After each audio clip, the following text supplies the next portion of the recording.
Welcome to Location Lifestyle Living. I'm Craig Rosebeard.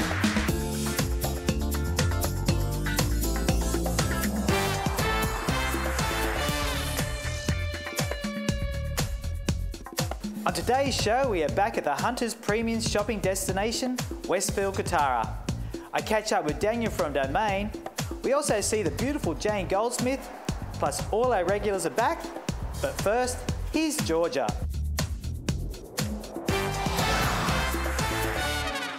Coast XP is bringing innovative experiences to the Hunter and shaking up our local tourism industry. Coast XP offers amazing tours along the best of Newcastle's coastline and offers you a view not many people get to see. With us today is Coast XP founder Dom, and he's going to be taking us for a spin out on the harbour. But before we get in the boat, Dom, how did you come up with this experience? So I've worked in many locations up and down the east coast of Australia. I love working on the water, I love taking people out on the water. So I think there's something lacking in Newcastle, and I was excited to be able to bring this experience to the region. What can we expect when we get out on the water today?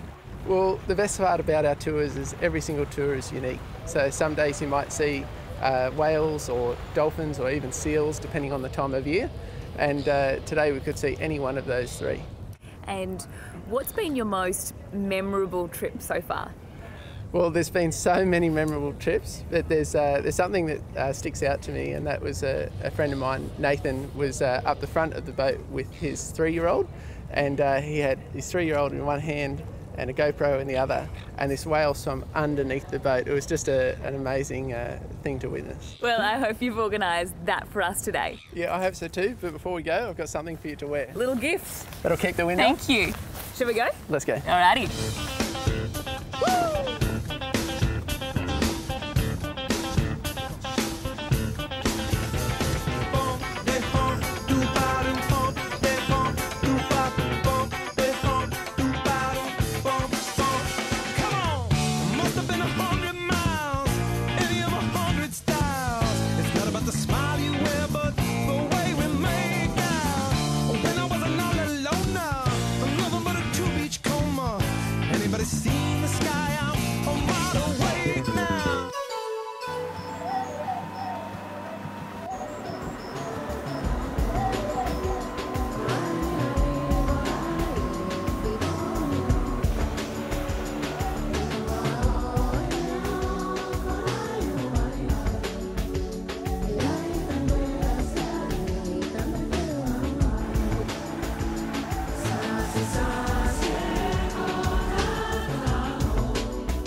Thank you so much, Dom. That was absolutely amazing. Not a problem, Georgie.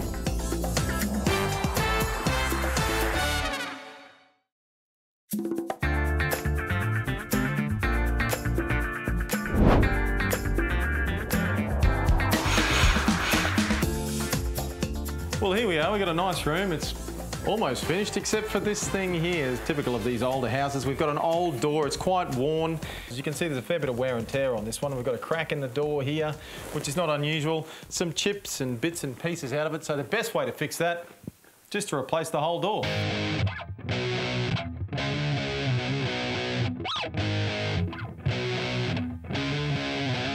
All right. Door off.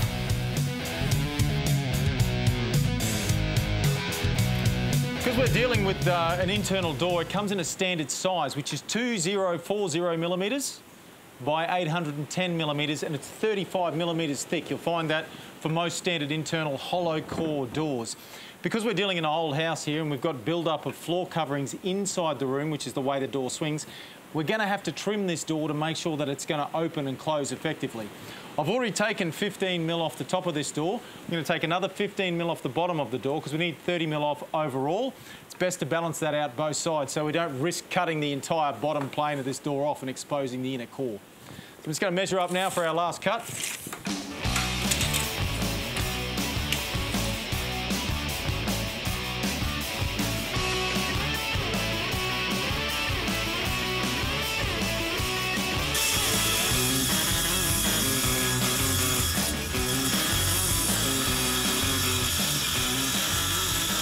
So it's very important to remember, before you put your hinges on, check which side of the door they're going to go, because in these hollow core doors, there's a special block put in these to receive the door lock.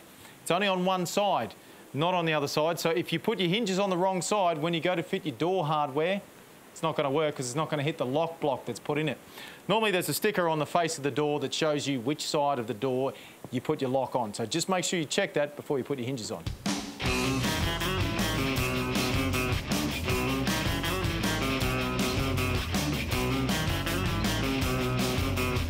So there you have it. We've got our new door on. We've got just the base coat on this one. So once we paint it, it'll come up an absolute treat. All we need to do before we do that is put our door hardware in. But that is a story for another episode. Thanks for watching. We'll see you later. Our next guest is no stranger to our TV screens, the very effervescent NBN Weekend News presenter, Jane Goldsmith. Jane, great to have you on the show. Thank you for having me, Rosie, and welcome to beautiful Dudley. Oh, it's absolutely fantastic here. So we see you on our TV screens every weekend. How did you actually get into news presenting? Well, I started here in Newcastle. I went to the University of Newcastle and did a communications degree. I always knew that I wanted to be a journalist from a really young age. I studied and I got plenty of work experience in radio. I worked as a radio producer while I was at uni and then got a start with NBN News. That's a long time ago. I started in 2001 as a journalist and haven't looked back. Yeah, well, you do such a great job and we all enjoy you on the weekend. Where did you, do you grow up in Newcastle or where did you start? I'm originally from a little place called Bonny Hills, which is just to the south of Port Macquarie, about 3 hours from here. It's a beautiful place, a little coastal village, an idyllic childhood really, lots of time at the beach. You know, it was, yeah, a really great place to grow up. And much like this place really, Dudley reminds me a lot of Bonny Hills, little coastal spot, everybody knows everybody. So it sounds like you've slotted right into the perfect location in Newcastle.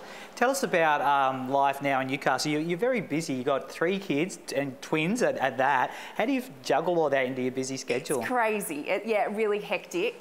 We have 8-year-old James and 3-year-old twins, Lucy and Elizabeth. So everything's super busy at home. James is now at school. He goes to Dudley Public School and the girls are in daycare a couple of times a week so that I can get to work. I'm working 3 days a week at the moment, but it's a really lovely mix. So I'm at home with the girls at least a few days a week and also working. And I still love being out on the road reporting. On a Monday, I still report, covering all sorts of different news of the day. And that's what I love most about the job, being out there, talking to people, telling their stories and trying to make a real difference in the community. Yeah, so when you're out in the community, what do you think makes Newcastle special? Look, Newcastle is a fantastic place to be a journalist. There is so much happening, there's always so much news around, but also people love NBN News and they love us coming out and helping them and trying to make a difference in their community. If there's some kind of social issue, something that we can help with, they're always really open to us being there to help them get some justice. And I guess being on TV every weekend, do you get like funny looks in the supermarket, like people go, I kind of know her, but I'm not sure? Look, sometimes, but I'm a bit of a dag, honestly. On my days off, I'm in mum mode. I've got the hair in a ponytail, probably a tracksuit, so there's not too many people recognising me, but that's all good. I love just not wearing any makeup and just being me on my days off. Well, Jane, great to have you on the show. Location Lifestyle Living will be back after the break.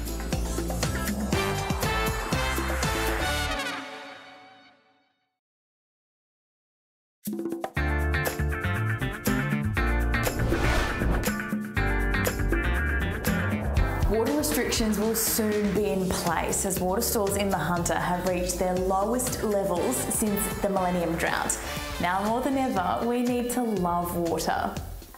Bathrooms use a lot of water, but there are many simple ways we can reduce our use in this space. If we change a little, we can save a lot. And joining me in my bathroom today is Jen from Hunter Water. Jen, what are the easiest ways I can save water in my bathroom? Well, Georgia, the biggest user of water around the household is generally the shower. Aim to have a 4-minute shower once daily. An easy way to do this is to listen to your favourite song as you shower or use a 4-minute shower timer. Also, remember when you're brushing your teeth to turn off the tap. Good tip, good tip. I actually do that, but some people don't. I've also heard that toilets are a big use of water. Absolutely. So I've got some tips for you to use at home. Only use a full flush when you need to, and keep an eye out for leaks. A leaking toilet cistern can waste on average 10 to 260 litres. That's equivalent to having an extra person in your house. That's a lot. It's a lot. So how can I tell if my toilet is leaking? Great question. It's an easy way to do this. Go into your pantry and grab some food dye. Put a few drops in the cistern. If you do have a leak, coloured water will come down into the bowl even before you flush the toilet. Sounds like a fun science experiment. Yes, it can. Great for the kids.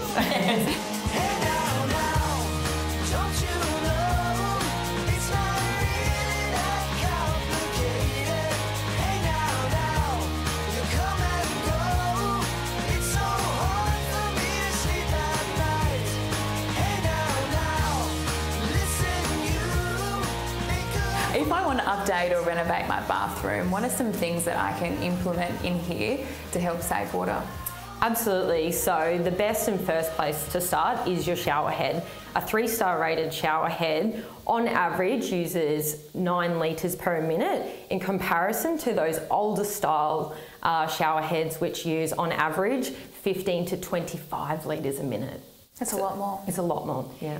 My shower takes a little while to warm up in the morning. How can I save that water that's coming out of the shower head and just straight into the drain? Really appropriate around winter as well. My recommendation would be easiest and quickest is to chuck a bucket in the shower whilst you're waiting for it to heat up, and then use that water on your garden later on.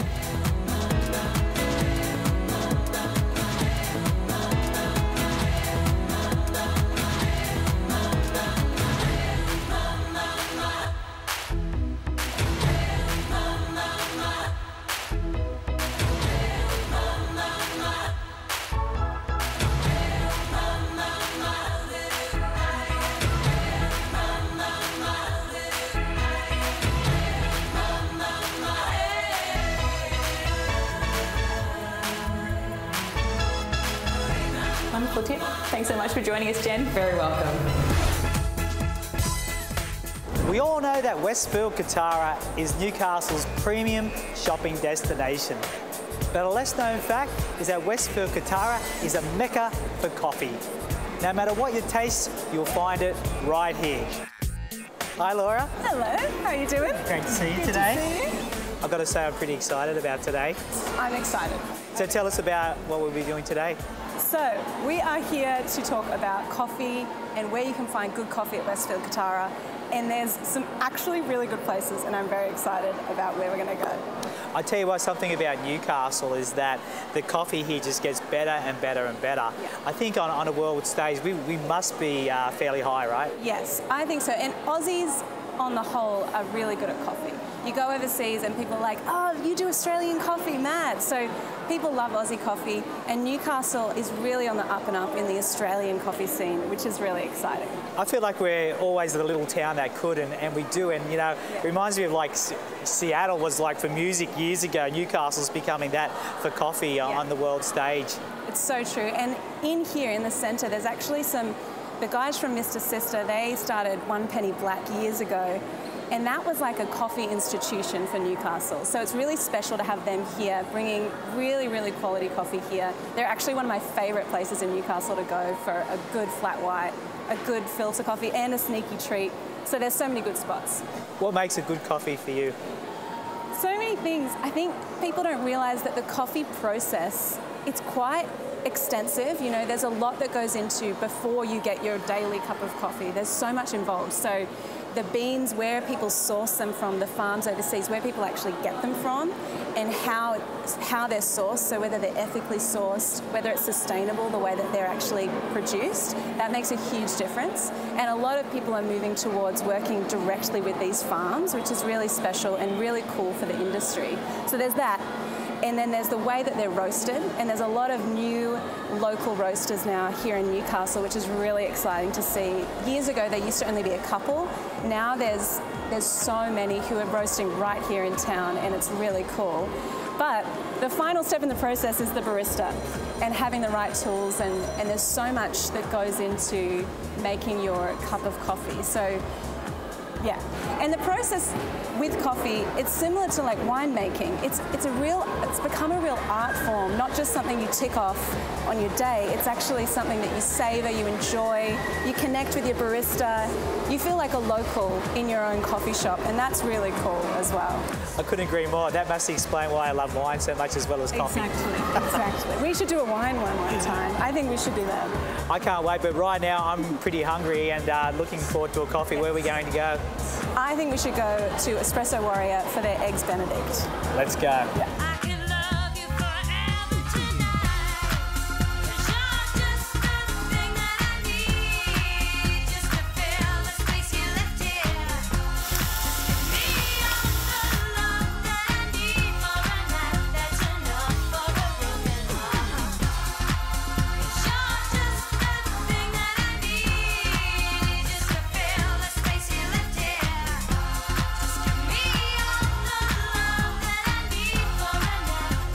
Well, Laura, that sure was a great breakfast. Amazing. Now we're here at Frankie & Co to enjoy some delicious treats. Yeah, these cannolis look insane. I can't wait to get stuck into those. Yeah. We'll have more location lifestyle living after the break.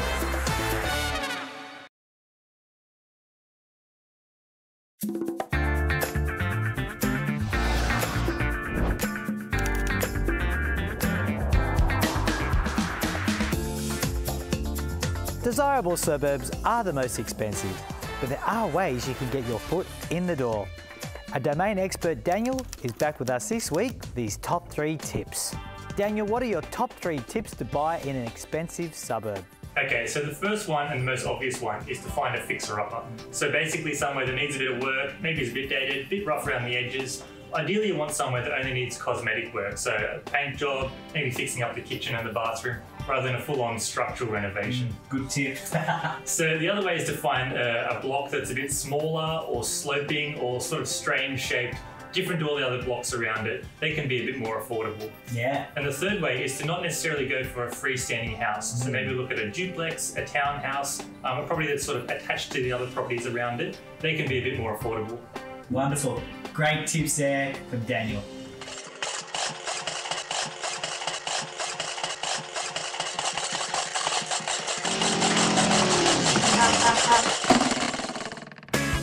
We're here at Extreme Karts Warners Bay, where they host the ultimate indoor racing experience.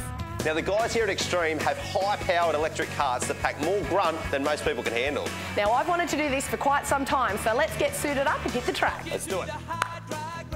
Hey guys, Hi. Extreme Karts. Hi. Good, Really thanks. good, thank you. Have you guys driven here before? No. No worries. Just got to fill out one of those licence forms there.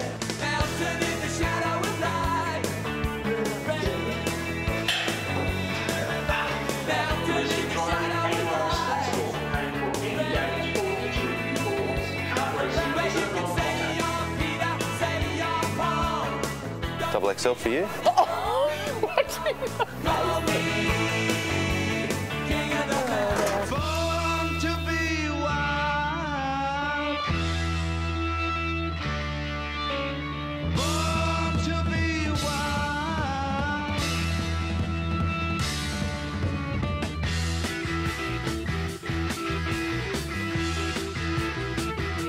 What do you say? Loser makes dinner tonight?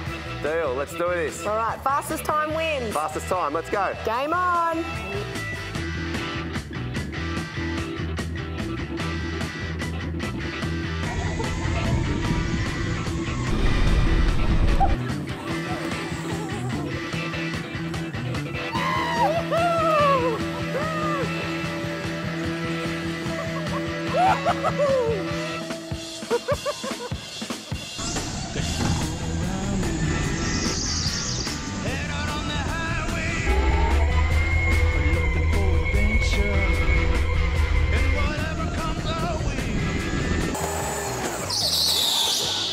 What's going on, Slowpoke? I haven't trained for this. Looks like you're cooking dinner. Wake up to yourself.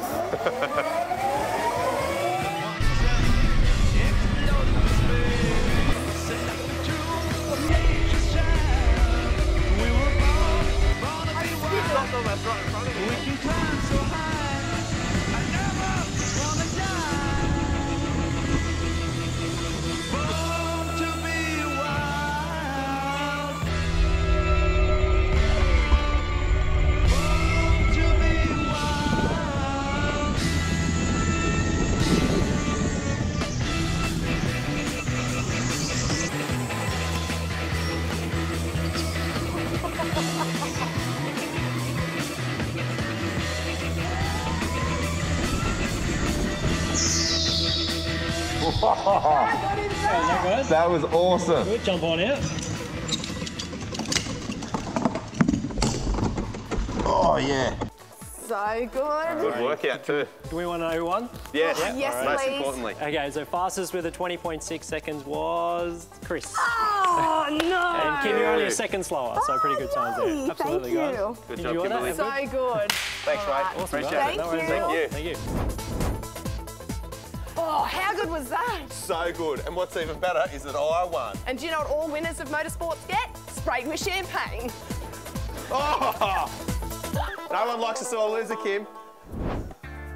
Well, that's all we have time for today on Location Lifestyle Living. If you'd like to join the team, check out our website, or to catch up on an episode, head to 9 Now.